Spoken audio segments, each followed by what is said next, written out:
Muito bem, alunos, nós vamos aí para mais uma aula de língua portuguesa. E o tema da aula de hoje é efeitos de sentido. Primeiramente, gostaria de pedir a vocês aí que dê um like aí, né, dê um joinha aí, e também que vocês se inscrevessem no canal, para que vocês possam estar aí atualizados, né? Toda vez que eu postar um vídeo, aí vocês vão estar sabendo, ok? Então vamos lá. Durante a produção textual, muitas vezes utilizamos recursos para expressar algum sentimento além do óbvio. Esses recursos são chamados de efeitos de sentido e podem ser construídos através de duplo sentido, da ambiguidade, da ironia e do humor, ok? Então nós vamos falar um pouquinho sobre cada um. Duplo sentido é um recurso no qual são utilizadas palavras ou expressões que possuem diferentes interpretações. Pedro tem coração grande. Olha só, aqui nós temos dois sentidos. O primeiro, associado ao diagnóstico de doença. Então, aqui no primeiro sentido, coração grande quer dizer um diagnóstico de uma doença, ou seja, literalmente, Pedro tem um coração enorme, fora do normal. No segundo sentido, está associado às qualidades de Pedro. Então, quando eu digo que Pedro tem um coração grande, eu também posso entender que Pedro é uma pessoa boa, uma pessoa generosa, ou seja, é uma qualidade de Pedro, beleza? Agora observe aqui esse anúncio, a escolha prudente. Observe que é um anúncio, uma propaganda de uma pasta de dente. Então aqui nós temos também um duplo sentido, porque quando eu digo prudente, eu estou me referindo a ter prudência, ou seja, uma escolha prudente, uma escolha que tenha prudência, ou eu posso também entender que prudente é para o dente, então uma escolha para o dente, escolha prudente, né? Nesse caso aqui até gerando um certo humor, né? Ambiguidade. Agora nós vamos falar um pouquinho sobre ambiguidade, né? Esse recurso. O que é ambiguidade? A ambiguidade é um recurso que é utilizado na maioria das vezes sem que haja uma intenção. Então, ambiguidade é diferente do duplo sentido. O duplo sentido geralmente é usado intencionalmente, ou seja, com o intuito de fazer com que a pessoa entenda os dois sentidos. Por isso que é muito usado nos comerciais, nas propagandas. Já a ambiguidade não, ou seja, na ambiguidade não há essa intenção.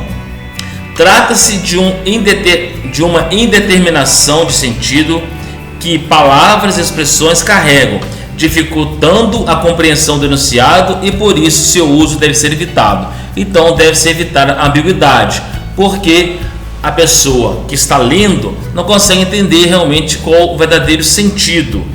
Vamos por exemplo, o irmão de João esqueceu seu livro na escola.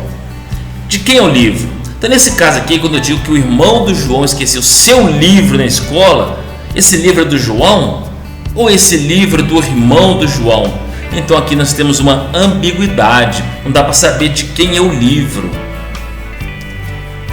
Olha aqui um outro exemplo. João foi atrás do táxi correndo. Nessa frase, a ambiguidade acontece pelo uso da palavra correndo.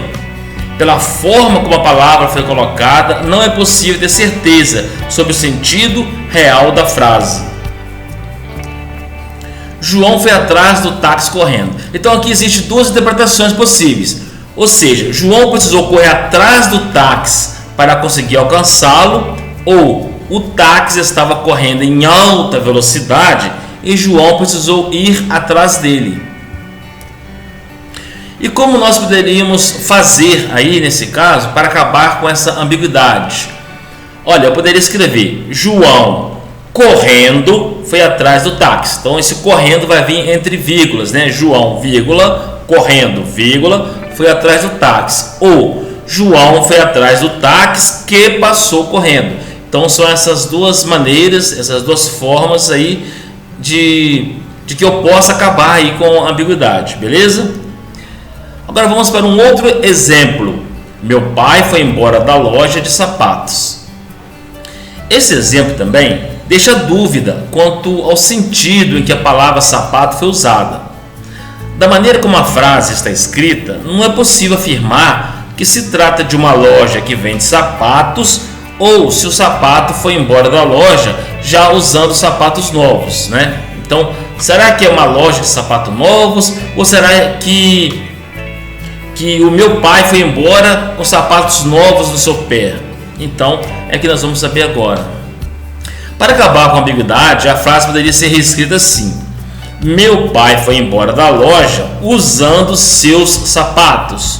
Ou meu pai foi embora da loja que vende sapatos. Então aqui eu tenho duas situações, né? Se, no meu caso aí, se eu quero dizer que meu pai foi embora da loja usando os sapatos novos que ele comprou, então eu vou usar a primeira opção, né? Meu pai foi embora da loja usando os seus sapatos. Agora, se eu quero enfatizar que meu pai saiu da loja, né, que ele foi embora da loja que vende sapatos, aí seria a segunda opção. Meu pai foi embora da loja que vende sapatos, beleza? Agora eu quero falar sobre a ironia. O que é ironia?